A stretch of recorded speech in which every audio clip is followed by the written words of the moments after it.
Hello, everybody. Welcome to the Voices of Strength series. We are on episode 36 today, and we have a couple people with us today. Both have lost loved ones to police, and they are a couple that I met. I met you guys pretty early on, just briefly, but you guys definitely left an impact with me, and I don't think I've ever told you that.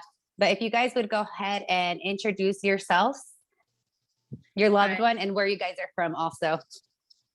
Hi, Marissa. My name is Sonia Hernandez. I'm from Anaheim. My brother, Martin Angel Hernandez, was murdered by Anaheim Police Department on March 6, 2012. I've fought for my brother for many years. I've protested and um, held many vigils for him. But he meant a lot to me. So when he passed away, our family is broken. So we want to make sure we fought for him. Thank you. Thank you. I'm Damion Ramirez. My good friend, probably my best friend, Michael Nida, was murdered by the Downey Police Department by Officer Steve Gilley on October 22nd, 2011. He was shot in the back while he was running away from some police officers who had falsely accused him of a crime. So you can imagine how they were treating him. You can imagine what he was going through. I was pretty sure he was going to jail for something he didn't do. When he ran, they took that chance to get him down to the street and then immediately lie about who he was, what he did, and what they did. So since that day, we did the same thing. We stood up and started fighting. The best thing that we did was start to organize with other families, Anaheim and the families in Anaheim in particular. Later on, I think we'll get a chance to talk about that. Well, I want to talk about the video that we just saw. Sibo the rapper, that was Fuck the Police. And that came out of the Ezel Ford movement. Sibo the rapper was just a family member of Ezel Ford's who when they killed him, they weren't going to take it. And apparently, this guy's got some amazing ability, and they put together a couple of songs that they put together and put out on YouTube real quick, and they just set us all on fire. When the time came to fight for Ezel Ford, like we all showed up because, I mean, they were talking about this on the news. There's a couple other. If you start to look into Sibo the rapper and you look at his body of work, LAPD went after him right away because of that song. And they accused him of making death threats against the cops, and they accused him of, basically anything that they could try to put him in jail for. We went down there and we met him. It was so far from the truth, man. It was an awesome community. I mean, people were standing up. We were so welcome. We were standing up for each other. And like I said, I love Sibo. What they did to him, I think later on when you start rolling some pictures, we can talk about it. But he got railroaded. And they wound up giving him 19 years on a trumped up burglary charge. Boz Beleni, my good friend, my best friend, who I met in this movement, we went to Sibo's trial, and they had no evidence on him. They had nothing on him, but yet they gave this kid 19 years. And if you go look and you watch his videos, you know why. You know exactly why they put this kid away, why they wanted to silence him. Because like I told you, it's the best song I ever heard. Sonia and I were talking about it yesterday. It's just like, because it really means something. And when you listen to it and you watch it, this guy's pouring out his pain. This is somebody who lost somebody they loved to the most powerful, corrupt police department in the country. And this kid said, fuck it, I'm going to do something about it. And so, you know what? We showed up. We're like, fuck that. You know what? We got you. We're coming too. And like I said, we've never been part of something so beautiful, so electrifying. This was before the Black Lives Matter movement. This was something when there really wasn't an organized response on that level to police brutality, and Sibo started this movement, and just galvanized us. And we were at whatever he said, we did because we knew what they did to Ezel Ford because of what they did to us, what they did to our loved ones. And that's the thing. And you know it too, Marissa. We met for AJ Weber.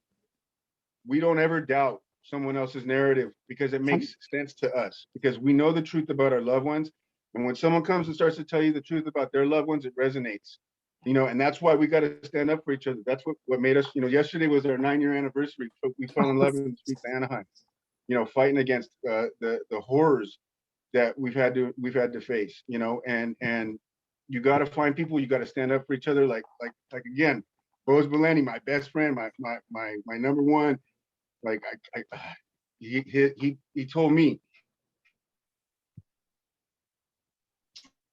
if you want to feel, if you want to get better, you got somebody else. Anaheim and see these people out here and what they're doing, you know. And I did. I came out to Anaheim. And at that time, in 2012, there was a string of murders that was occurring. Anaheim police just were targeting young males, you know. So we're hitting different areas every week at a time in 2012, just going to different memorials, and we were meeting up and linking with the families, and it was really sad and beautiful at the same time, you know, because we're supporting each other, and we just had a bunch of families, you know, in Anaheim just protesting for our loved ones. And Something for us coming from Downey and at Mikey getting killed out there, you know, we were kind of by ourselves, and we were really in a community that didn't believe us. So we didn't really have a lot of allies. We didn't, you know, right across the street from where Mikey got killed, somebody I went to high school with named Steve Boers, a sergeant in the United States Army, war veteran, was murdered by the Downey police, and their family was die hard with us. I mean, he was literally a football throw away from where Mikey died, and it was the year before.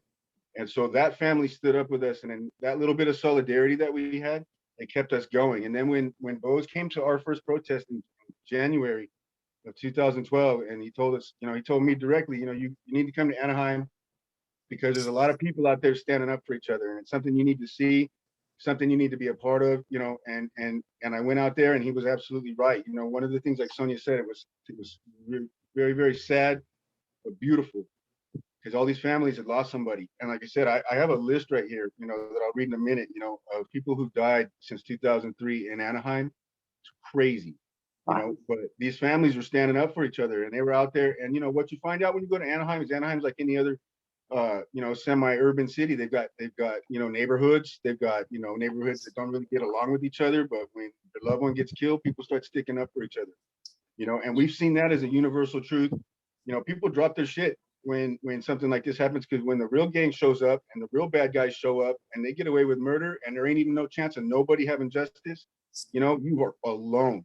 And when someone comes and says they care about you, that means the world, you know. And you never forget that. That's what we organize around, and that's the family that we built, you know. And in Anaheim, they had that going. They had that love for each other, that solidarity for each other. That, you know, I went out there after Martin got killed, and it was already happening, and we hadn't even had July happen yet, you know. And then that year in July, when they killed Manuel Diaz and Joey Acevedo back to back, you know, I mean, Anaheim exploded, but it was already on fire. It was already ready to blow because of what had been happening, you know. And in that city, like, they knew that they were really taking out an invisible community, so nobody was going to stand up and nobody was going to care. And when we started sticking up for each other and coming to city council meetings and shutting shit down, they didn't know what to do. It blew their fucking minds. You know, we shut down Disneyland one night for Joey Acevedo. We shut down the helicopter, or we shut down the fireworks show because they had to have the helicopter flying over our protest, because we shut down Harbor Boulevard because we were marching down the street and nobody could stop us because we were organized. We were together. We had sound. We had, you know, and for the first time in like 30 years, they had to shut down the fireworks in Disneyland for us, for Joey that night. You know, and that's because we had people power. We get out there and we stand up for each other, you know, and that's what you got to do. You know, I real quick, you know, while we're talking about Anaheim, this is what I'm talking about, so that people understand the gravity and the impact of the loss of what we're talking about. Since 2003, this is a partial list that we just came up with, you know, 10 minutes ago. Justin Hurtado, Roscoe Cambridge. Justin Hurtado got killed with his grandma, walking down the street with his grandma, and the fucking undercover cops came up and just shot him, blasted him right in front of her. She saw him die. Oh my gosh. Roscoe Cambridge was having a mental health issue, a breakdown at Anaheim Hills Police Department, and they shot him in the parking lot without giving him any kind of mental health, without giving any kind of hope, right? Cesar Cruz got just, you've had Cesar Cruz, you've had Teresa on here, she told Cesar's story. Joe Whitehouse, David Raya, Marcel Ceja, and then we get to Martin Hernandez, Manuel Diaz, Joey Acevedo, Gustavo Nájera, Monique Deckard, Vincent Valenzuela. This is just a partial list of people who've been taken out by Anaheim PD in the last 18 years, you know? And for us, for Martin, what started, you know, like, this is what I saw over here in LA. When Martin got killed, his community stood up and they started telling the truth. No, fuck that. What you heard on the news isn't the truth. Here's what happened. Here's what happened. I found out the truth about Martin from his community, right? They fucking lied right away. Oh, he was pointing a gun at the cop. There was a hostage situation. Trust me, when the truth came out, and it took a long time.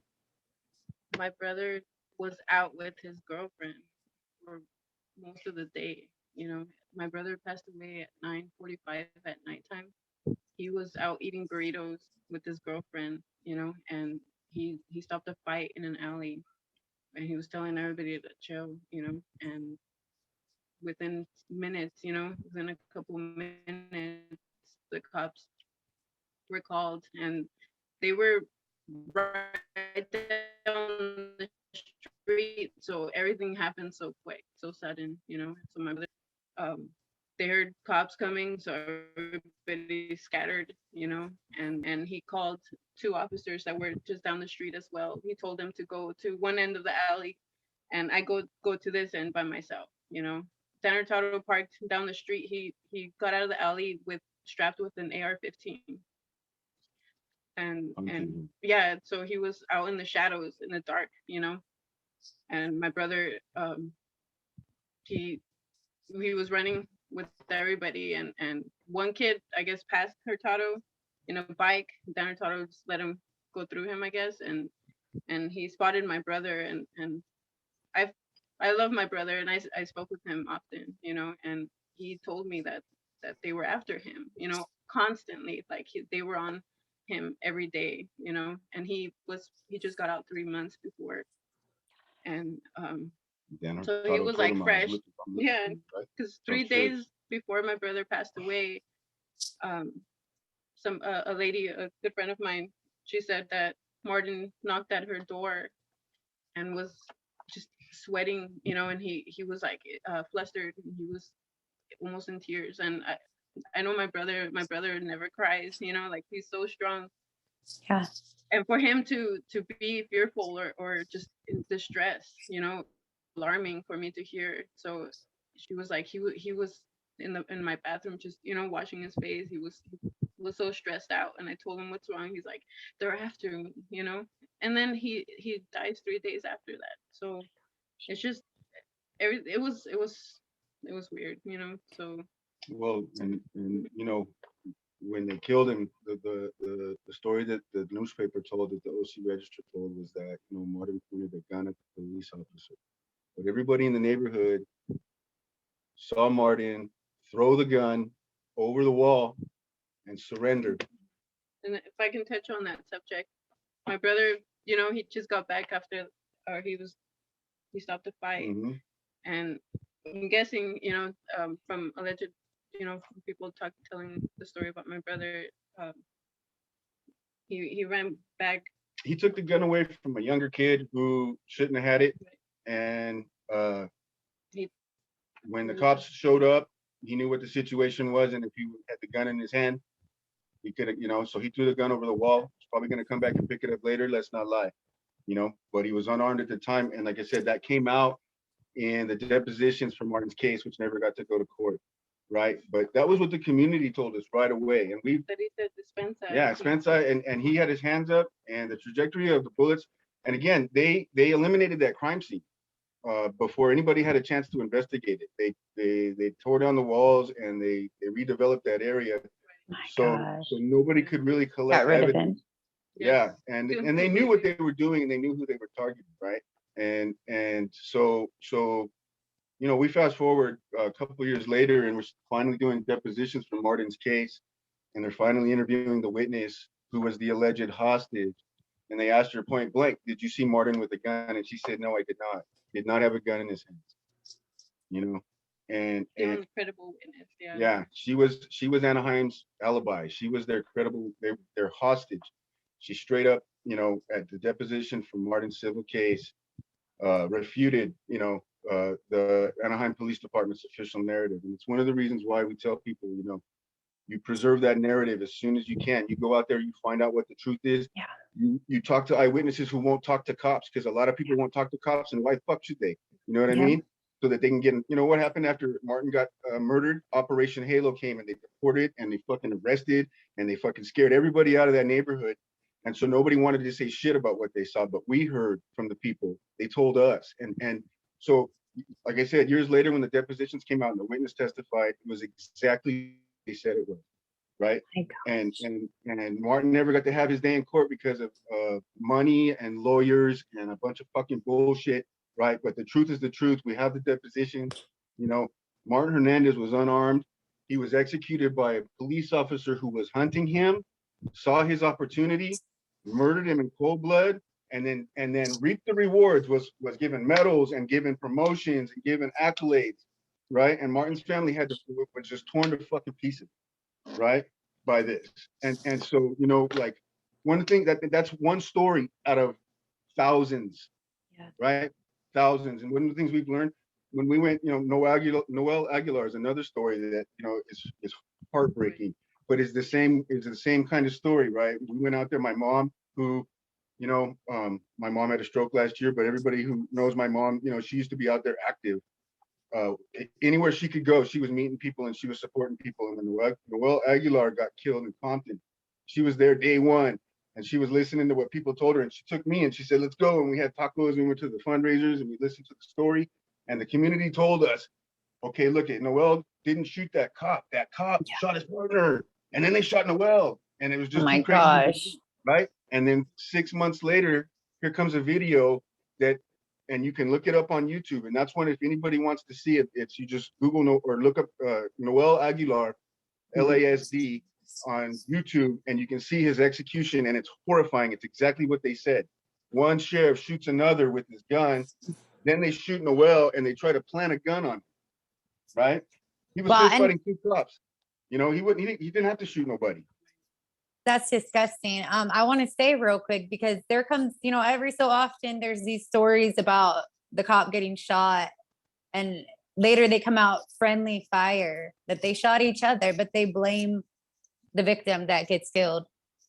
I also, just real quick, you know, Sonia, your brother, you shared about he was being targeted before that. He was being harassed by these cops. He knew it was coming. And with the show, we're on episode 36 now, and I could say factually that more than half of the victims that we've highlighted have experienced that prior to just leading up to being killed, including my brother.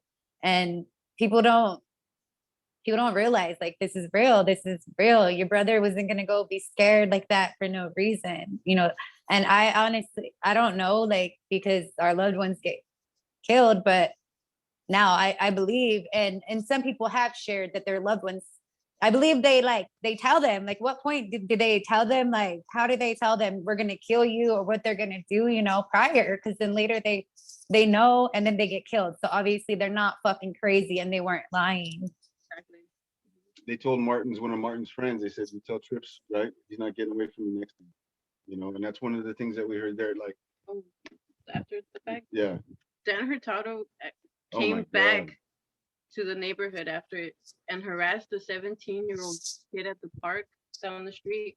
And he told him, yeah, I killed Trips, you know, and the mom was freaked out and she was like, oh my God, my son was harassed. And there was the officer that killed your brother.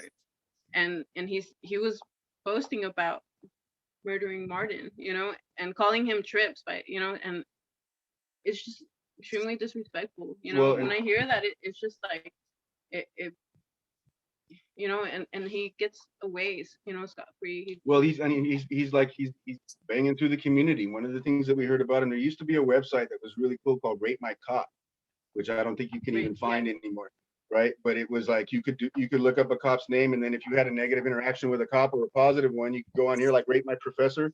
And so we looked up Dan Hurtado, and if somebody had commented, you know what, I'm a police officer. I wanted to work for the Anaheim Police Department. I went on a ride along with this guy, and he was a real asshole. You know, he told me if I wanted to be a gunslinger, I had to go to another city because, you know, you can't be a gunslinger in Anaheim. And he said, so right off the bat, I knew I didn't want to work for Anaheim Police Department. You know, these cops get rewarded.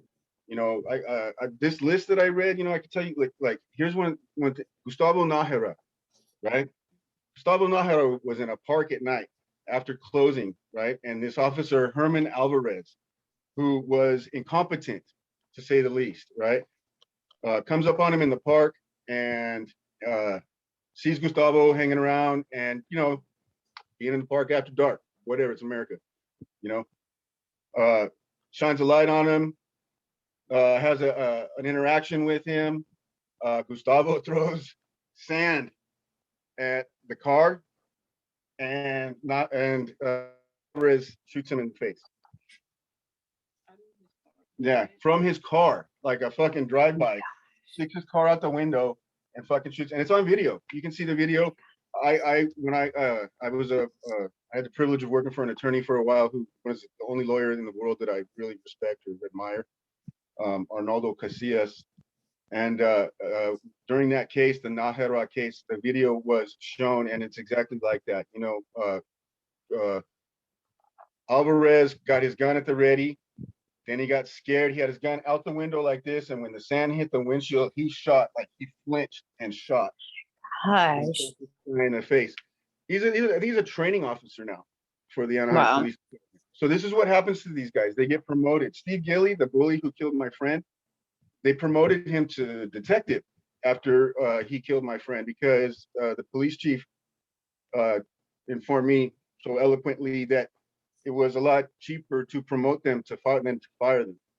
You know, if we were to fire Steve Gilly and he was to sue the city of Downey would have to pay that lawsuit out of their own pocket, as opposed to your friend's death, Mikey, who got paid out of an insurance pool. So basically, these cops can kill our loved ones indiscriminately because their money comes out of an insurance pool. But God forbid you try to fire one, because then that money comes out of the city money. And that's why these cops get to keep their jobs. You know, it's about money. It's not about people. You know, Mikey was, you know, we grew up smoking weed in Hollydale in a little suburban neighborhood. You know, we come from the days of when you used to be able to get tickets for smoking weed, and you know, and everything's legal now, but back in the day it wasn't. And trust me, those interactions were very, very hostile, and they had a cumulative effect on my friend. You know, and the last interaction that he had with a police officer before he died was with a female cop at the Lakewood Mall, who took him to the holding tank because she didn't like the way he was talking to his wife, and she thought that she could do better, quote unquote. She could do better for him than he could. So she went to his friend and told him, yeah, I know you're going to be out in 4 hours, but that's your problem. You know, next time you'll think twice before you talk to your wife like that in front of me. My gosh. And so, you know, he told me after that, you know, I had I used to hang out a lot, you know, and he was fucking tired of that shit. He was tired of being disrespected. You know, he's like, I'm a grown man. I'm a carpenter. I have a family. I pay rent. I take care of my own bills, you know, and I can't go nowhere without no one fucking with me and taking away my dignity. He's like, I've had it, man. I can't do it no more. My gosh. And so I know for a fact that when they pulled him over and told him that he was a suspect in felony armed robbery, you know, and the female cop who was bullying him on the street, she triggered him, you know, because he knew, oh shit, well, this one's not gonna listen to me either. And he ran because his wife was waiting across the street, and he was like, she's gonna tell you the truth. She knows who I am. And they killed him before he ever got a chance to get there, you know. My gosh. You know, and it's something that you have to tell that story. You have to tell that truth, because if you don't, they're going to spend a lot of money telling lies to make that truth go away. When Mikey died, they said he was a caged animal. He was fighting everyone. And that wasn't the case. He was fighting for his life because the cop who was grinding him into the ground was a jiu-jitsu black belt. And so this dude was beating the shit out of my friend. And he was like, nah, I didn't even do anything. I'm going out. My birthday's in 3 days. And he's trying to get away. And this motherfucker shot him. This big dude shot my little friend. Big tough guy, Steve Gilly. Downey Police Department, you know, and like I said, you know, when I found out now he's a detective, and you know, the best they can do is, well, he'll never be on the street. And I found out fucking 6 months later that fool was on the street taking cases. So, you know, they don't trust anybody when they tell you, when the city tells you they want to work with you, when the city tells you, when you want to do a protest or you want to do an action and the city calls you or the sheriff calls you and they tell you, hey, we want to work with you, we want to make it easy for you. Nah, tell them to take off. You organize yourself. You work with the people that you know, You find organizations that you trust. You know, they are out there. There's not many, but they are out there. And if you find somebody that you trust, stay with them. Have them teach you how to organize so that you can organize your own shit. Right? That's what we did, and that's why we stayed in the movement for so long, because we organized our own shit. We organized it around the things that we cared about and with the energy that we knew would work. That's where the young survivors came from. That's where, you know, everything that we did came from, you know, trying to keep this positive, trying to keep this, you know, our loved ones deserve to have their memories venerated. You know, they deserve to be respected. And the only way that's going to happen is if you get to tell the story, if people find out who they are, what's missing from this world because of what they stole, you know. And the only way to really tell that story is, like I said, is to have no fear, stand up for each other. You know, what I learned in Anaheim is, you know, you gotta learn other people's stories so you can tell their stories. But just like what you're doing, right? If you want people to care about your brother, you want people to care about Big Mike, then you gotta tell our stories, and we'll tell your stories. And that's how we fight the right fight, and we get the results that we need. You know, because the only way that anything's ever going to change is if the energy changes, and that's what we do. That's what you got to do. You got to go out there, and you got to stop that fucking hate, and you got to stop that fucking, you know what, that indiscriminate violence. They don't give a shit who it is, as long as they know that they can get away with it. Yeah. Yeah, and I want to say when I went up to LA after Anthony Weber was killed, I think that was when my brothers, we just hit the first year, and I was so like, I had been to some stuff out here, but that was the first time I had seen so many impacted families at once. And I was just like, oh my God, it hit me just like, wow, there are so many. And then just seeing you guys all out there together and supporting, I had never seen nothing like that. So that was a trip that it really made a difference to me. And just like, wow, these families are fucking out here doing it. And you guys been out there for years. And I see family here, there, all around me. And I had never seen that. So when you guys are sharing, it's the only, I'm sorry to interrupt, but it's the only way it's going to get done. You know, everybody gets tired. Everybody loses interest. People who don't have, like we say, don't have blood in this, they can go home. They can hang it up and say, man, I remember, you know, I did that, and I have a t-shirt, I have a picture about it. But, you know, when it's someone that you love, you know, you can never stop. And like, you know, where we are right now, you know, we had to take a break because that's what you got to do. We have children. My mom had a stroke in 2020. My dad, you know, I don't really talk about it, but my dad just had open heart surgery. You know, so we've really focused on our family, which is something that you've got to do. When you're out here fighting, you're fighting for your families. You know, I turned around and I looked at my son, who was steadily becoming a man. Now he's going to be 19 this year, and I'm missing out on some of these moments. You know, you got to find balance, you know, but you got to stay connected, and you got to stay supportive. You know, one thing about Sonia. Just about for a minute. Okay, take care. She's looking after my mom, so. Oh, Terry. Yeah, she's looking after my mom, Terry, so she's gonna go make sure she's all right. But, you know, and that's the thing, you know, we're not able to get out like we used to because, you know, we've got a lot of these responsibilities that we've taken on, you know, but we can be supportive in other ways. You stay connected. You learn new stories. You know, I was telling Sonia I wanted to talk about Daniel Hernandez down here and Tony McBride and that whole situation. Oh gosh. You know, that's terrible. I mean, we've got an LAPD officer who's an Instagram celebrity, you know, and her whole persona is, you know, she's a shooter. Yeah. And then you look at the Daniel Hernandez video and you can tell she really wanted to shoot somebody. You know, she was really excited. Tony McBride was really excited to kill somebody. So when you think about that and you think about an officer who's really excited to kill somebody, who are they excited to kill? They're excited to kill Martin Hernandez. They're excited to kill Michael Nida. They're excited to kill Daniel Hernandez. They're excited to kill Michael Barrera. You know, they see these guys walking down the street and they think, you know what, I can't be them, but I can beat them. And that's why I got this badge. And that's why, you know, I walk a little taller than all of them, you know. So now what you've got is you've got a culture that's glorifying that, you know, and you've got the Trump and the 3%ers or whatever they call themselves. And then you've got all of these blue line cops. Yeah. You know, you've got a culture that is really antagonistic to what I consider to be working class people, because it doesn't really matter Yeah. what color you are, what background you are, you know, black, brown, poor, white people, we're all working class people. You know, anybody who comes to this country from another country looking for a better life, we're working class people. That's the only chance we have to make it here. But that makes us prey, easy prey, Yeah. because we don't have, you know, thank God when I got arrested, you know, there was a lawyer, like I said, who was willing to stand up for me and represent me. Otherwise, I'd have got stuck, you know? Yeah. I'm going to pull up so we made a short video with pictures provided by Sonia and yourself. So I'm going to pull that up, and just if there's any you want me to stop at, just let me know. And for the Okay. viewers, yeah, these are some good photos. Let's see.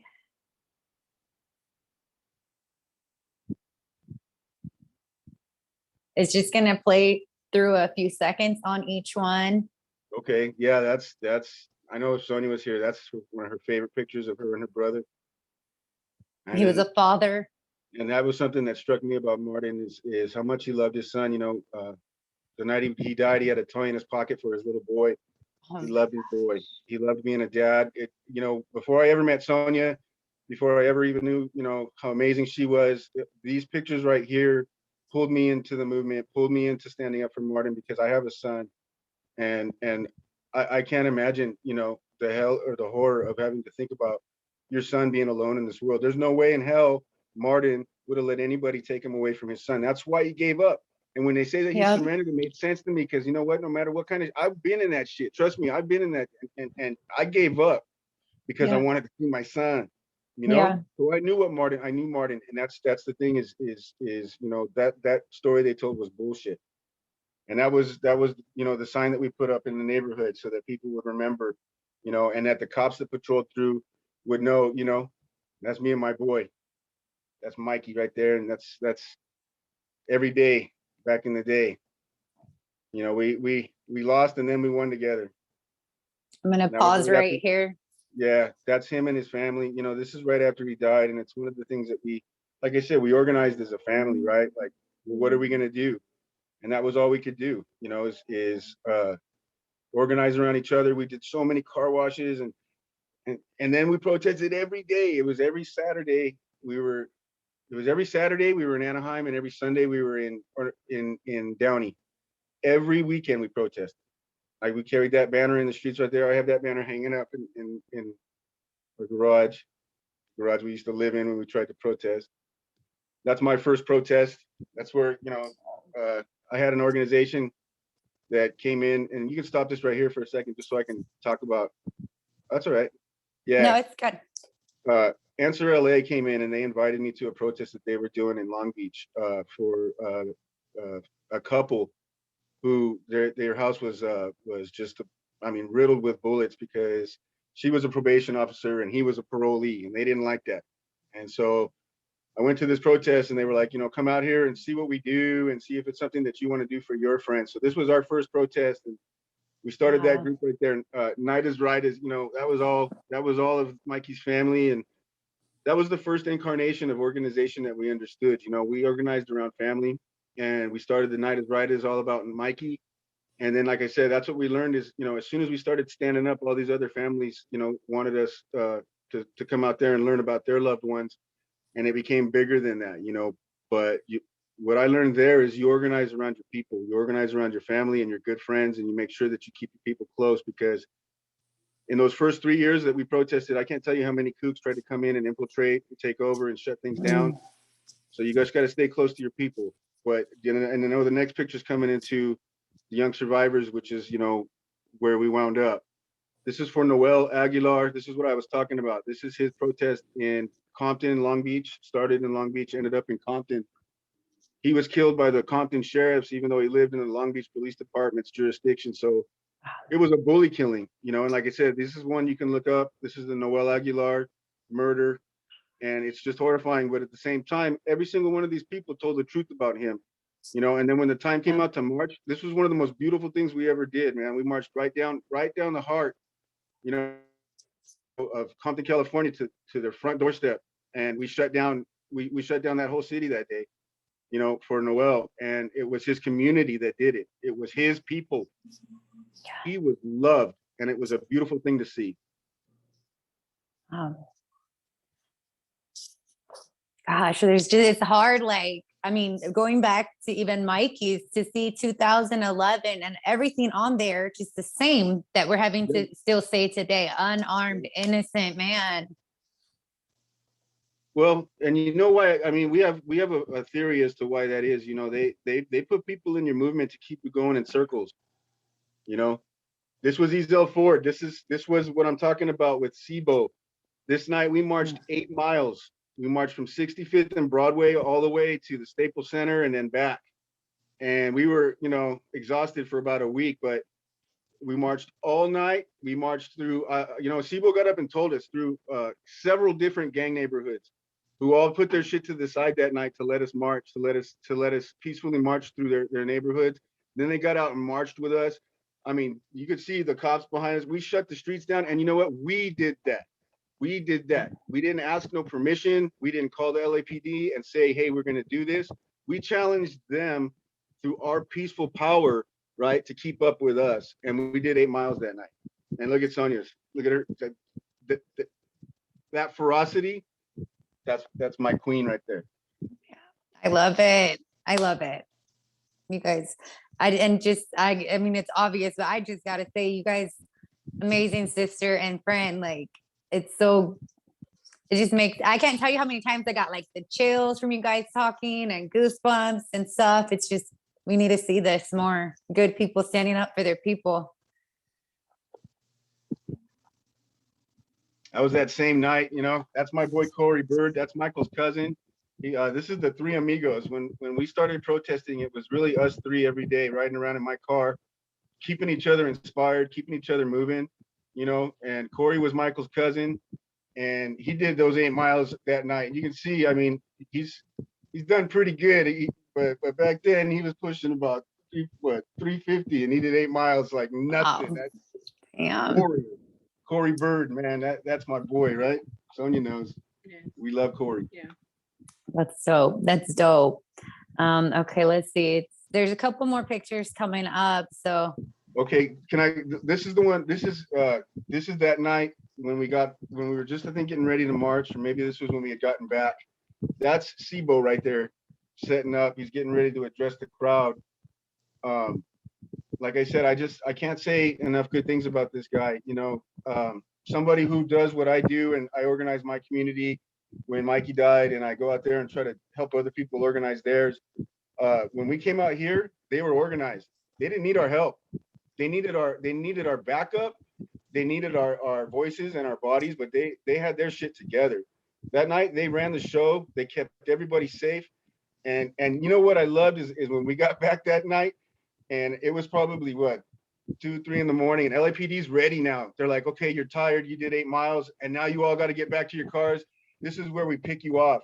SIBO saw that, and he's like, he gets on the mic and he's like, all right, these cops spent enough money tonight. Let's get these people home safe, right? We're done. And that was it. Lights out. We all broke for our cars, and the cops got nobody that night because he cared about us coming out there. He wasn't like, all right, let's get all these people arrested so that we can make a scene. You know, he wanted us to come back, and we did. And like I said, you know what?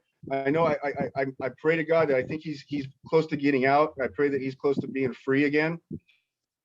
Should have never been in jail. He should have never gone to prison. You know, he's a victim of a system that just does not care. You know, the organization, the movement he started was called Save Black Boys. And we thought, hell yeah, we can get behind that. That makes total sense.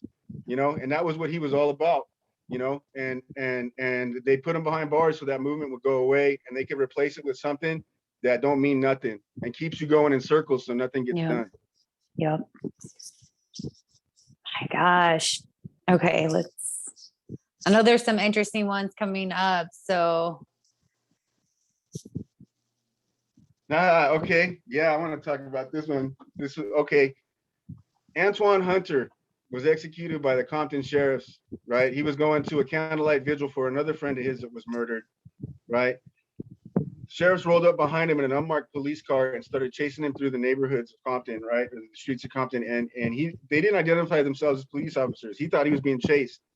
right? So when they finally came to a dead end and then they were trying to get out, and as soon as they saw the brake lights or the reverse lights on the car, they just lit that car up, right? And they executed Antoine Hunter and then his friend, and I want to say his name's Jeremy Mark, I think his last name was.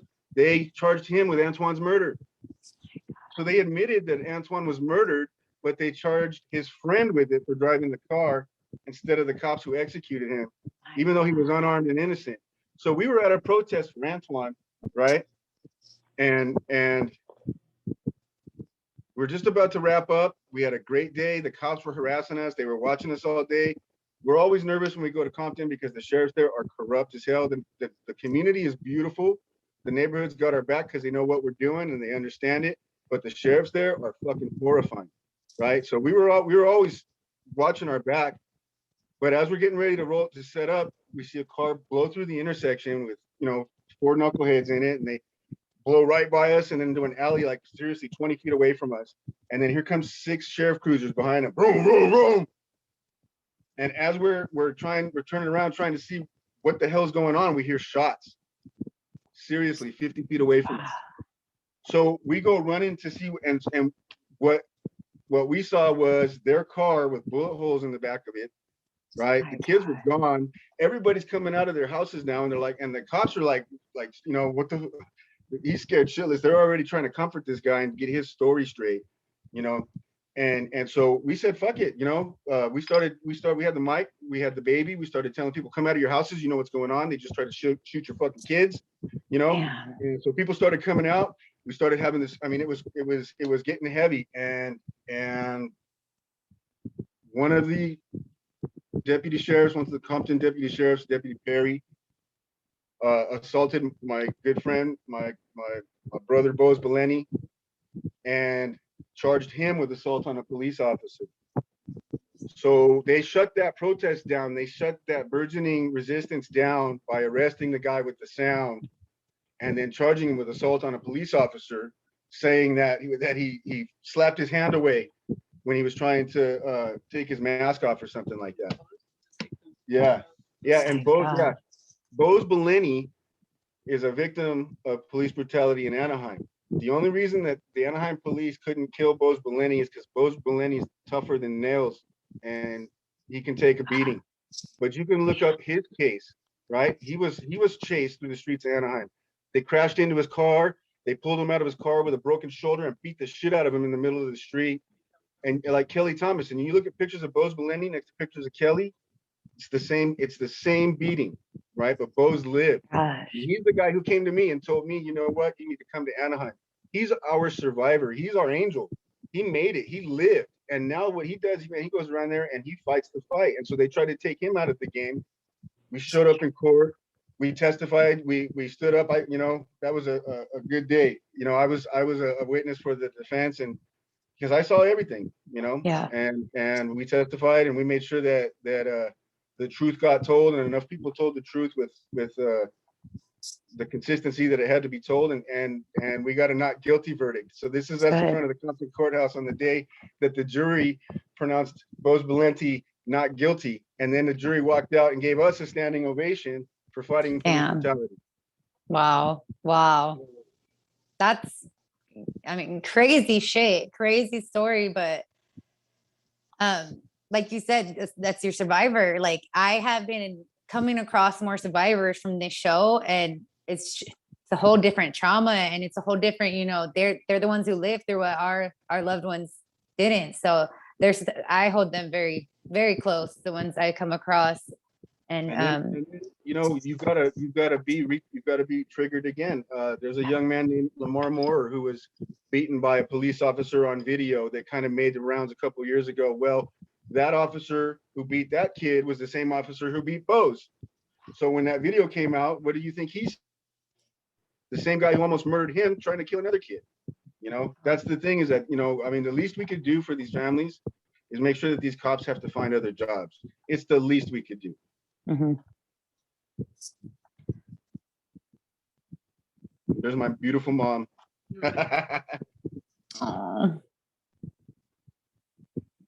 Oh yeah, this was a good one.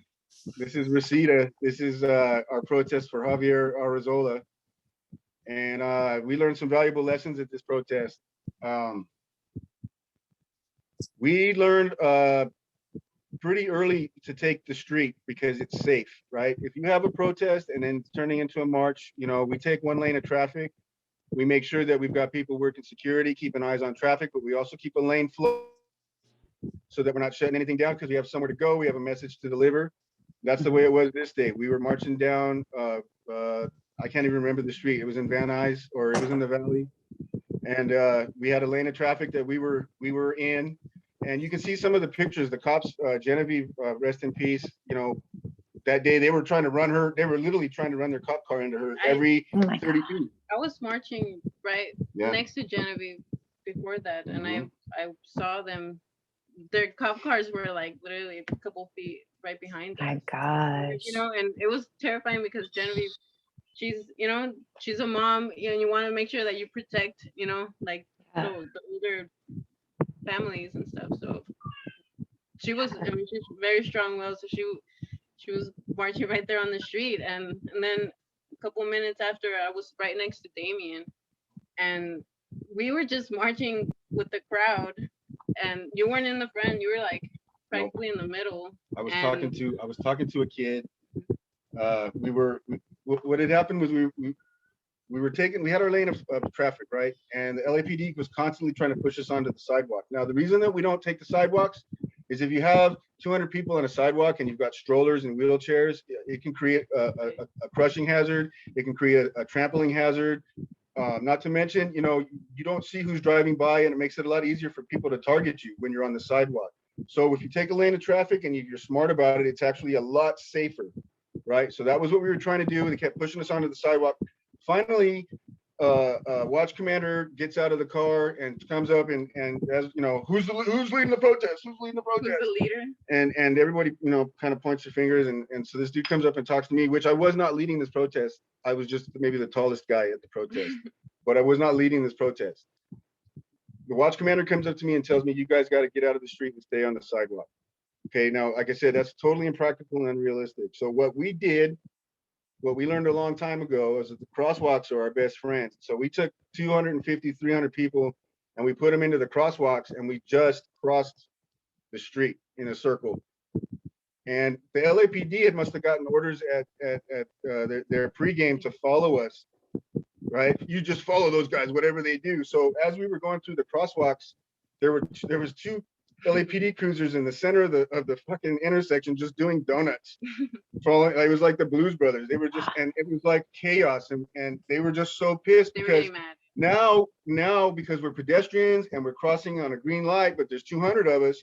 Now we're shutting down traffic. This is what I told you, dude, this is what was going to happen. So that same watch commander comes up to me and he goes, "You need to get these people moving." I go, "We're pedestrians. This is our right. We're protesting. You didn't want us on the street. This is our safest place." He's like, take a lane of traffic. Just take a lane of traffic. Do whatever you got to do, you know? And I'm like, "All right, you guys all heard that, right?" And they're like, "Yeah." And they're like, "All right, let's go." So watch commander told us we could take a lane of traffic. As we're marching, this youngster comes up to me and tells me, are we okay to be here? I go, "Look, don't worry." Because they kept telling us, "Get back on the sidewalk." And those are conflicting commands, right? That's what gets people killed all the time.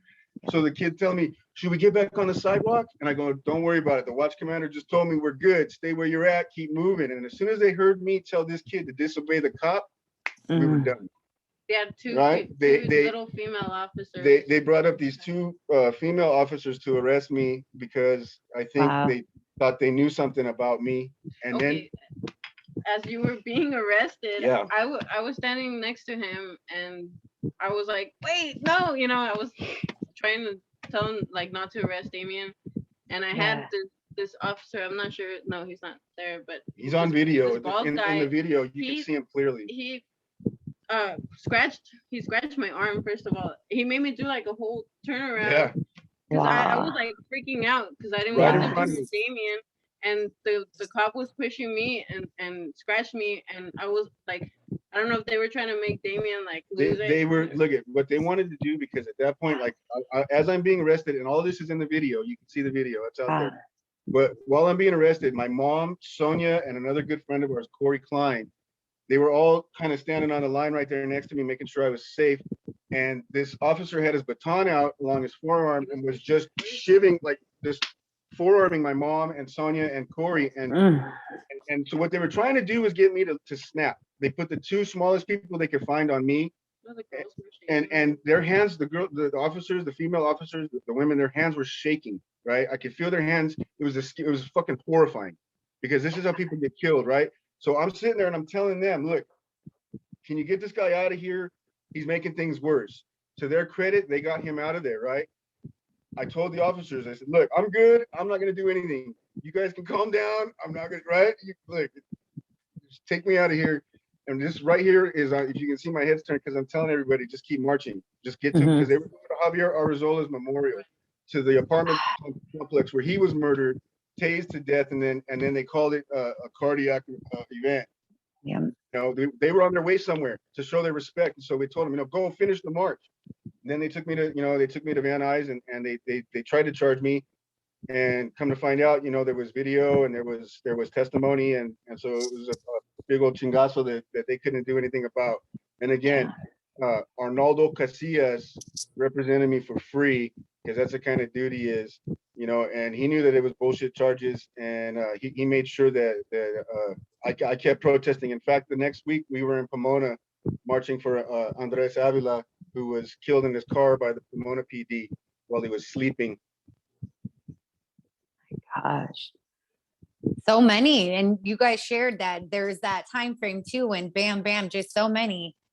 Well, what's crazy, Marissa, this is something that when at VOS's court case, his attorney mentioned during his closing argument, that we've been to at that time it was over 400 protests. Because if you think about going, every weekend, twice, Saturday, Sunday, that's just for us. Then for anybody else that needs to be there, and then you multiply that times 4 or 5 years, those numbers are, and so, you just realize, first of all, just how prolific this problem is, just how common these victims are and these narratives are, but at the same time, just how much work there really is to do. Yeah. This was Martin's second year anniversary. This was a really scary protest. They had just delivered the verdict for Manuel Diaz that day, right? Yeah. So it's weird in Anaheim the way they do their cases. It's like they always deliver a verdict on someone's anniversary, or they always file a case or start a case on someone's anniversary. So in this particular situation, Genevieve's son, Manuel Diaz, first trial ended that morning. And then that night we had our memorial for Martin. And the thing is that in Martin's neighborhood, it's a gang neighborhood with injunctions.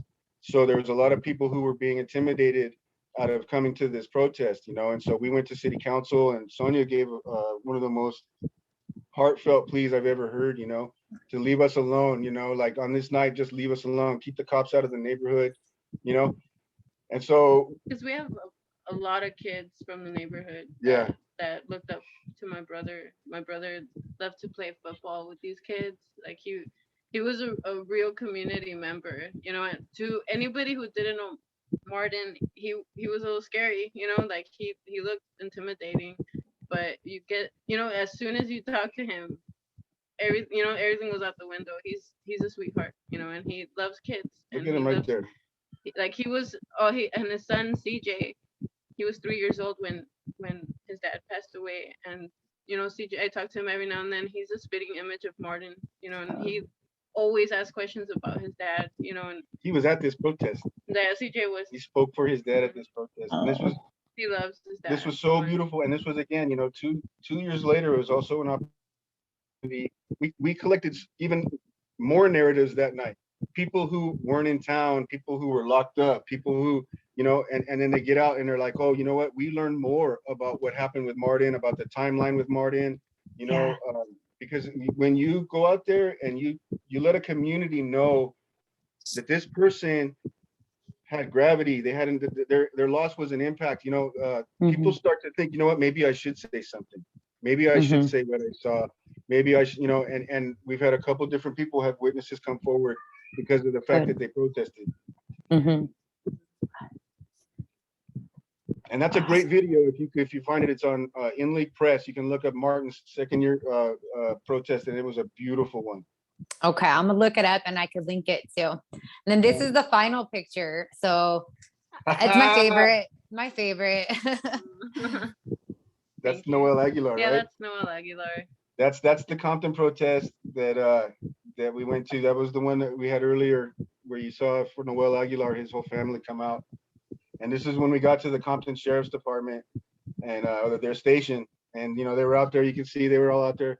It's crazy because in that particular that night, one of the cops, there's video of it out there too, trying to get he's going into his trunk, getting all of his ballistic gear, and he drops his gun on the fucking floor. He drops We're protesting a guy who got killed because a cop couldn't handle his gun, and at his protest, a cop drops his gun on the floor.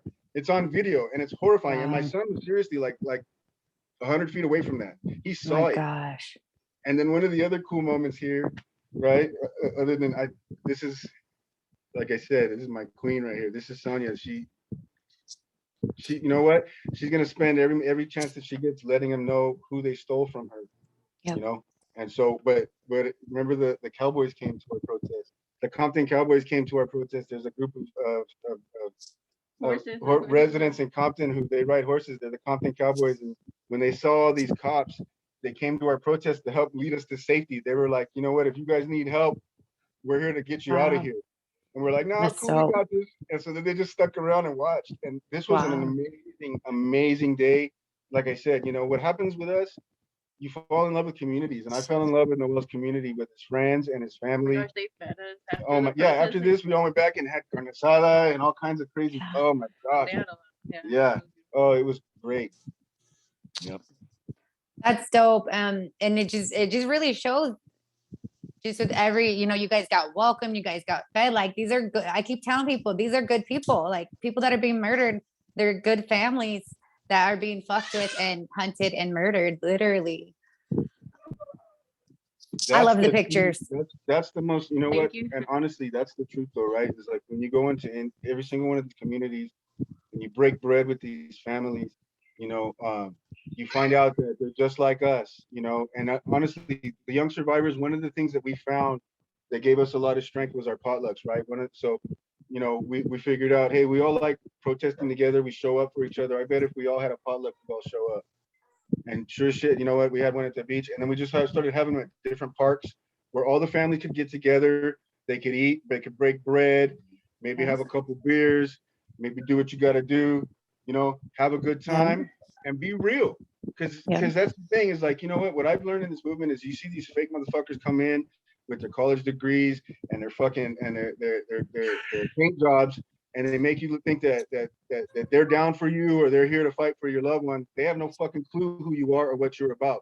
But when you go out there and you find another family that's struggling and you break bread, you find out you got family. We don't judge each other. We get down, you know, and that's we're the people.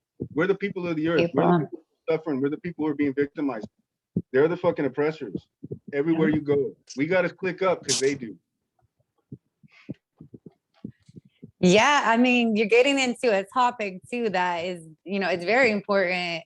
These people that come in, I think earlier we kind of hit on the lawyer situation. Is there anything you guys want to share? You guys have so many years of experience and knowledge, and just a reminder, there are lots of families who watch, some new ones who watch every time. So if there's anything too you guys want to throw in besides all you've shared already. You know, okay, here's the thing with a lot of these lawyers, right? And this is something that I remember when I first found out that Mikey's his case is going to court. I was like, oh, cool, Steve Gilly's going to jail. And they're like, no, it's a civil trial, right? It's for money. Okay, so that changes everything. So now you've got that factor. You don't have people that are trying to put people in jail. You don't have Clarence Darrow coming in here, or any of these Perry Mason coming in to solve the case. What you've got is you've got people who invested in their careers and they're only in it to make money. I equate them to plumbers. You know what I mean? Like most plumbers are going to come into your house to rob you because they know something you don't. Maybe you're going to get me. Maybe you're going to get Bose. Maybe you're going to get the plumber that comes into your house. It's probably going to do something for you, right? He's going to tell you the truth. He's going to sympathize with your situation and try to do something for you. But 9 times out of 10, them fools are going to rob you for money. Lawyers are the same way. Okay, they come in and they tell you that they care about your loved one, that they care about their situation because they want you to sign that contract, because that contract says that they get to argue your case for money. Okay, for money. So you got to handle that shit with a grain of salt. When your lawyer comes in and promises you the moon or tells you that they're going to do all this shit for you, you got to remember that they really, what they want is they want that settlement money. They want that money on the end of it.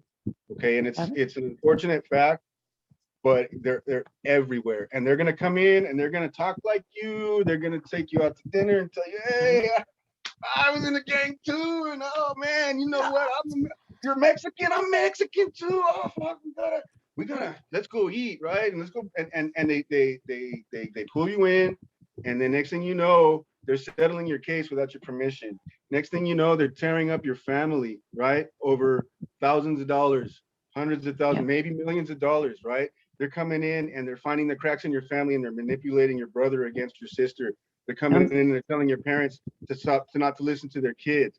And all of that money destroys those fucking families, right? And at the end of that, the architect of that is the attorney. Okay.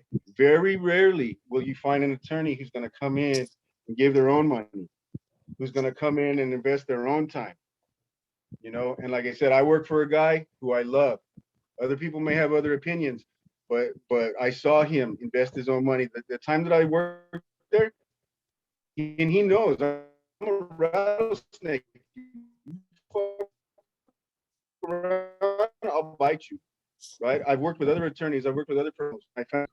When I found out that they were playing families for mad. If you bring me into your office and I see some shit, I'm going to tell everybody, right? And all I saw him care about the people that he represented. I saw a real one, but like I said, that's 1 in 10. Right? That guy goes to church and actually prays, right? That guy actually cares, goes to protests and cares about people he's not representing, not to find clients, but to learn more about the people that he's representing, you know, but they're rare. So what you got to learn when you go out there and you're dealing with these attorneys, remember they work for you. Okay. They work for you. They get paid if you let them get paid. Okay. But if they're not going to tell the truth, you know, one of the things that I'd like to really push is get that evidence, right? Because even if the motherfucker settles your case without your permission, you can get those fucking depositions, right? Even if the fool says, "Hey, I'm going to represent you, I'm going to fight your case no matter what it takes, no matter what I got to pay," and then wants to turn around and pressure your family into settling because all of a sudden it ain't worth it no more, you have the fucking narrative, you have the depositions. And then when you go out in the street and protest, you don't need that fucking lawyer. You need your people. You need the people that you organize with. You need the people, and if that lawyer's down, he's going to want to help that. He's going to want to make that grow, right? But if he's not, he's going to feed off of that, and you're going to see some fool getting rich while you get poor. You're going to see somebody coming up while you stay down, and that's the majority of these attorneys. That's the majority of these public of these private investigators who work for these attorneys who don't even have licenses to investigate, right? They're just con men coming in and trying to get money out of these grieving families. So what I say is tell the truth about what's happened to you, regardless of what happens, regardless of the flack or the negative blowback that you get for saying something, right? When it happened to me, when Oscar Ramirez's family came to me and told me that hey man, your homeboy's tearing my family apart, you know, that these lawyers that you represented, that you said were going to back us up, now they're, you know, my family won't even speak to me. You know? When that stuff starts to happen, you need to say something, right? And you need to tell the truth, because you can't be preying on each other, especially when there's somebody just getting out of law school. There's somebody who went to law school to fight corruption, who will take cases pro bono, who will take cases that aren't going to make money in the court, but just want to make a difference. But in order to make room for those people, we have to get rid of the cappers. We have to get rid of the shiny suits and the billboards and the smooth talk and the money to come in and grease the wheels, right? But if you do come across somebody who's corrupt, I remember one of the best, you know, advice that I ever got. A good friend of mine from Answer LA, when we first started, I was talking about infiltrators because we had people infiltrating our movement. And I asked him, Doug, what do I do about infiltrators? You know, he goes, well, what we do over there is, you know, we kind of put them to work. We give them like the shittiest job we got. And then, you know, and then at least we get some mailers sent out before they quit or before they, you know what I mean? They show who they are. So at the very least, get some t-shirts. You know what I mean? If you come up across a fool who's like trying to con you and trying to like throw you a wolf ticket about what they're gonna do for your family, at least get some t-shirts out of it. You know what I mean? Make that motherfucker do something for you. Make them do something for your family and your movement. You understand what I'm saying? Because at the end of the day, someone who I love very much invested her whole life in this movement, right? Went to court twice, and all she wanted was the truth about her son to come out and for the people that killed him to pay, right? And when she won her case and the jury only gave her a little bit of money, her fucking attorneys turned on her in a heartbeat, right? And not the people but the people who represented her turned on her in a heartbeat because they wanted their money. Okay, that wasn't enough. That money wasn't enough for everything we did, all those t-shirts. Wow. So if you're out there and you're having a hard time with your attorney, I'm sorry to tell you this, but justice isn't in that courtroom. Justice is in the street. I fell in love with this woman because she said in a video after her brother got killed, and I showed it to my mom. I showed it to my mom and I was like, Mom, you got to see this. And she said, Gabriel San Ramon, right? Asked her, what does justice for Martin Hernandez look like to you? You know, and she said, justice for my brother will probably mean saving lives. That's justice. You know, it ain't no court, ain't no jury of fucking 12. It ain't no white judge. It ain't no fucking American court that's gonna get you justice. It's the lives you save. It's the legacy that you preserve. It's, you know what, the fact that ZJ looks just like his dad and he knows it, right? And he knows who to talk to when he wants stories about his dad. He knows to go and talk to his Aunt Sonia when the time comes. Hey, what was my dad really like? She's got the treasure chest, you know? Yeah. That's justice. Stay alive. Stay in this fucking fight. You know what? Do what you got to do to stay alive through your tragedy. Help somebody else so that you can fucking make it, so that you can get to the point where you're taking care of your kids and your mom who gave everything to the movement. You know what I mean? Stay alive. And I know, I really admire what you're doing, Marissa. Like you are continuing something that, you know, every sister can wish, you know, that I can help everybody and stuff, but like I really admire what you're doing. You're strong and courageous, and you're really representing for your brother in the best way possible. So please continue like what you're doing. You're doing such an amazing job. Thank you. Thank you. You're awesome. Yeah, thank you so much. When people share stuff like that at the end, I'm like, you know, I'm just doing the same reason you guys hopped in, and I found now that everybody has their different role, you know, and you guys have done a hell of a lot of work, and I didn't even know about all of this. I just know you guys been doing it, so it's really cool to, you know, see the photos and get more stories. And then I want to say thank you for that lawyer talk. I fucking hate these lawyers out here. Like, I hate lawyers. And it's funny, I went back to school temporarily because I thought I wanted to be a civil rights lawyer and blah, blah. And then a little bit, my first week I had 2 former police officers as my professors. And, you know, I'm like, no, the same for me. So I went to where I was a 5th-year apprentice when Mikey got killed, right? So I kind of like gave up my plumbing career, I thought, right, to do this. And so I was kind of stuck. We were broke. Just broke. And Arnaldo's kid, hey, why don't you come work for me? I'll show you what I do. I see something in you. He said, you know, I think you could be an attorney. I was like, all right. So I went, I worked for him, and you know what? And I started to see a lot of the stuff that you're talking about. You know, and I started to see the way that attorneys talk when the microphones are off, and no one's listening. And like I said, that's why I love this guy so much. I spent so much time with him on a one-on-one level that I like me and Sonia, game recognizes game. When you see a good person or, you know, a good heart, you know what I mean? Like, there's no doubt. And so Arnaldo, he took me under his wing, and, you know, they were going to like talking to People's College of Law and all this shit. And I was like, oh, cool. I think I could, you know, I would enjoy that, you know? And I worked for him for about a year, and I'm a union plumber again. Fuck that shit. You know what? Yeah. What I know is that when I go to work and I put my 2 hands and the shit that I handle, it washes off. You know what I mean? So I can live with that. Yeah, that's how I felt too. Like, I can't be a part of this. Nope, I don't want to. And I just gotta say, whatever lawyer you were little mimicking earlier, I'm pretty sure I know exactly who you're talking about.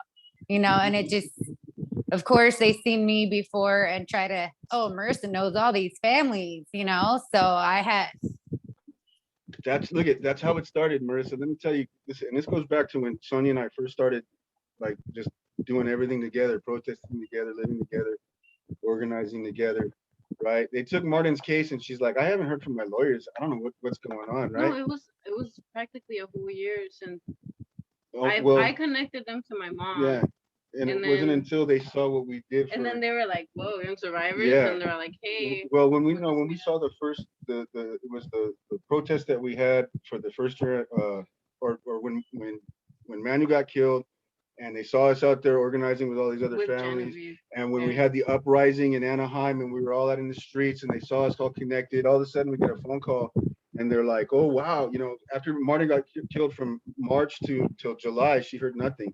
Then when they saw us on the news and they saw that we were protesting and they saw us talking to these new families, now she gets a call and they're like, "Hey, we wanted to talk about your brother's case."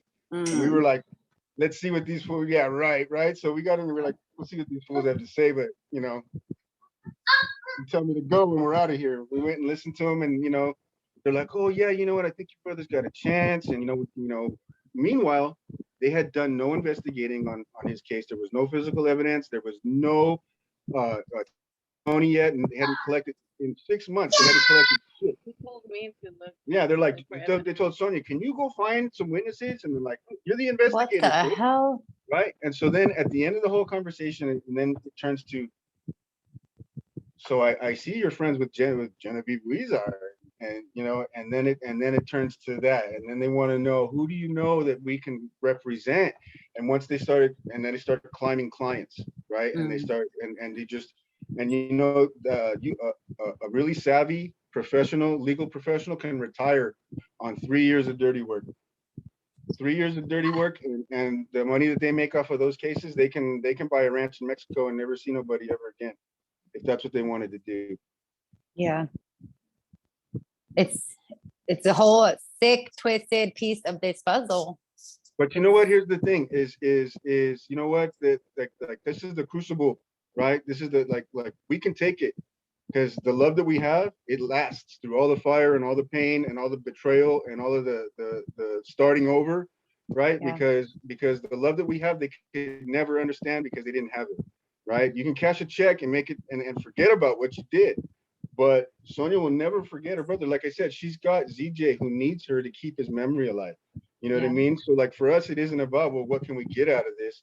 For us, it's, well, what can we build? And so what we were able to build with corrupt intentions, I'm proud of it. And I think, and when I say corrupt intentions, I'm talking about the people that made their money and split, but the organization and the love that we built, the connections that are still going on today, you know what? That's what kept us going. Like I said, if it wasn't for me coming to Anaheim looking for love and solidarity, I probably would have quit a month into this game, because it'll crush you. You know, when you go out and you meet real people, like I said, everybody that I read, I love every single one of those families, and the people that, we've got lifelong friendships. We've got real family now. And so we've all lost somebody, but we've all gained a lot. We've all gained each other. And again, it doesn't replace it, but like I've always said, the pain never goes away. You just get strong enough to carry it. And the way you get strong enough to carry it is helping someone else carry it. That's it. Yeah.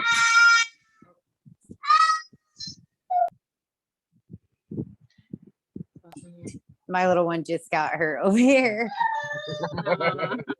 He got a boo-boo. He's been saying that lately. But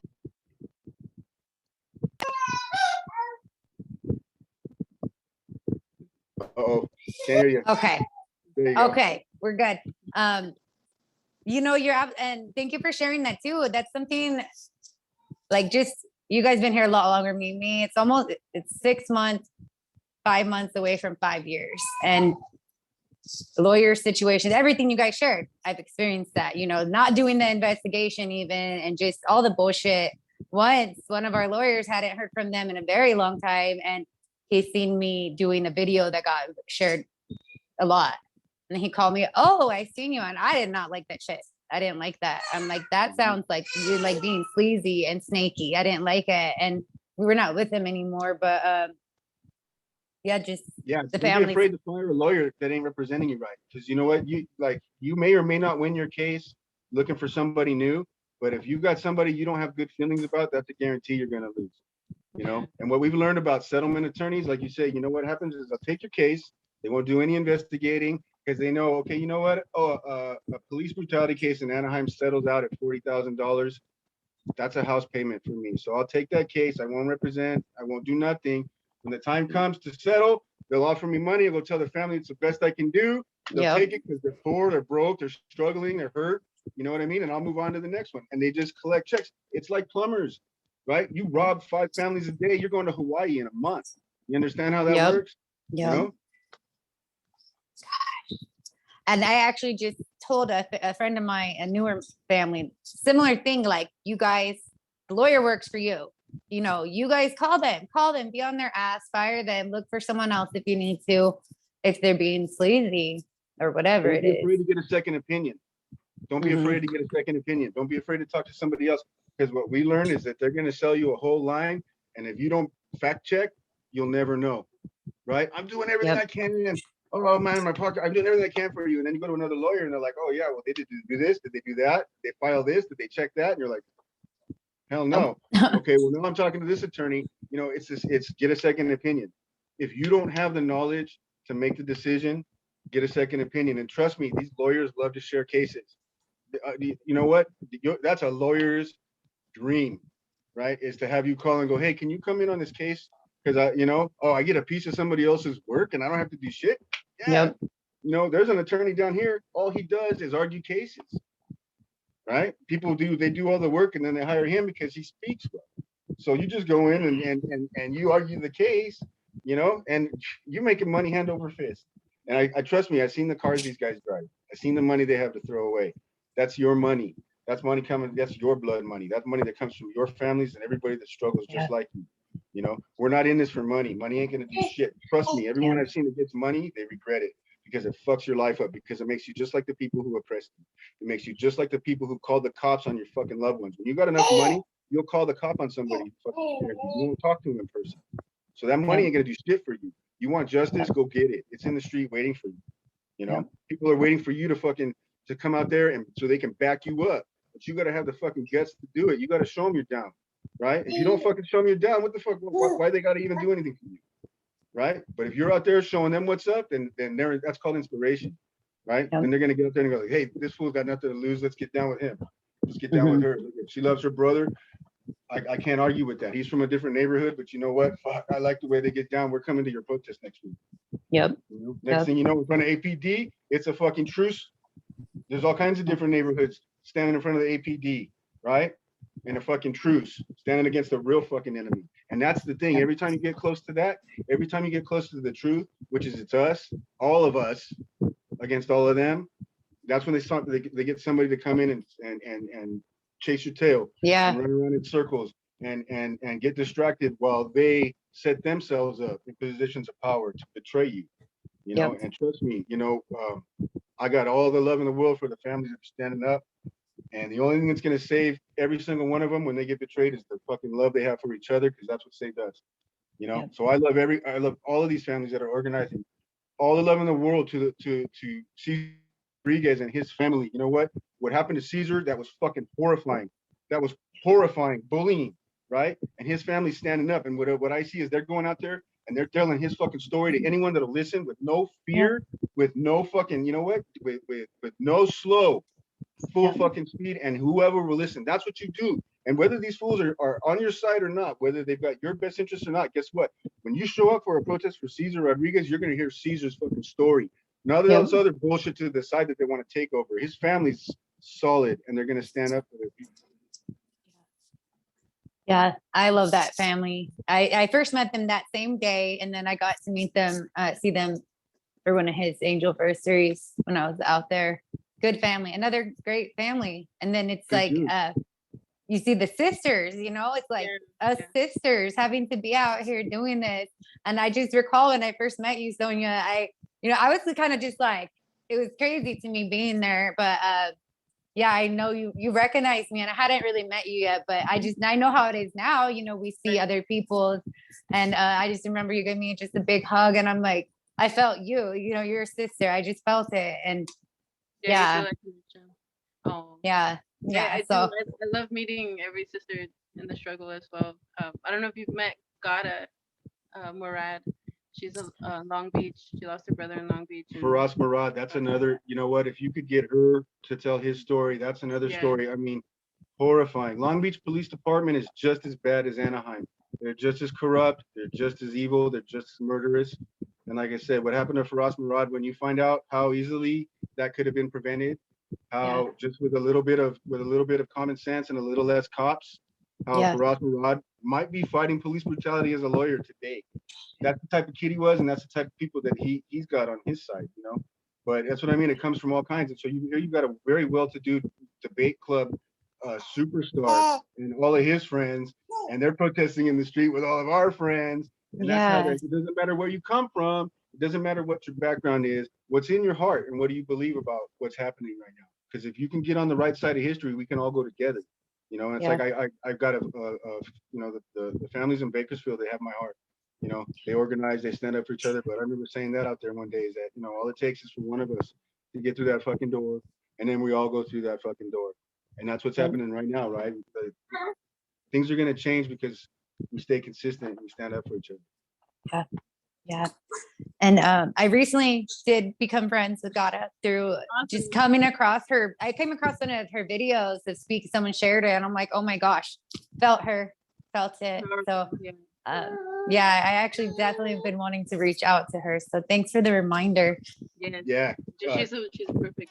Gotta, Jean Thaxton, you know, if you can talk to Jean Thaxton and have her tell Mikey's story eventually, that would be great. She's another one. You know what? When we did all of our work, it was Jean was right there. I mean, that woman. I just saw her on Facebook yesterday, installing a bidet, and you know, she's a senior citizen. She's doing plumbing at her age. She did it, and she installed it. You know what I mean? She's Wow. one of the people I've ever met, and what she did for Mikey and what she did for Mikey's memory deserves to be told by her, because like I said, she's an inspiration to anybody that gets to meet her, and her heart is immense. If you have a chance to meet Jean, and you know, you're lucky enough to have her love you, you've got a grandma for life. You've got somebody that will always be there for you. So, you know, I think that for her to tell Mikey's story, and with his background and what he went through, and you know, the struggles he had with his family, she would be a perfect person, and I would love to hear Mikey's stories, you know, told by her. Yeah, I definitely would love to. I haven't connected with her, but I recognize the name and stuff, and I would love to have her. So yeah, we could definitely talk about that. Yeah. And then yeah. So before we close up, is there anything else you guys want to add in or share? Film the police any chance you get, right? It's one of the things that we said from the fucking get-go, is that if we get enough video, sooner or later, people who don't want to believe us are going to have to believe us. People who think that we're lying, people who think that we're embellishing the truth, people think that it's only happening to this person or that woman or that child, right? Film the police. Noel Aguilar, go find his story. There's so many people out there. You know what? If Noel Aguilar's murder hadn't been filmed, he would be just one more victim that no one cared about, right? Yeah. But his community and his people stood up for him, and his story got, because somebody had the guts to film what happened to him. Yeah. Film the police. Anytime you see somebody getting pulled over, if it's in your neighborhood, we've gotten in so much shit because anytime we see somebody in my neighborhood getting fucked with, we get out and film it. You know what I mean? We film the police, and we have to tell my neighbors, I am filming you, and you gotta say that. I'm not filming you. Trust me, and I'm not putting this on a fucking platform unless something happens. You know what I mean? But I'm just making sure that they know I'm watching you, that they know that they have an audience, and that they're gonna be on YouTube if they fuck up. And it's gotten a lot of people out of a lot of cop cars. It's gotten a lot of people out of a lot of cop cars. Yeah. Yep. Because you know what? They take people to jail for anything, but if it's on film and there ain't nothing going on, they gotta let you go. Yeah. Good shit. Yeah. Anything else, Sonia? Last words? I just want to thank you for this opportunity. I know I'm really shy.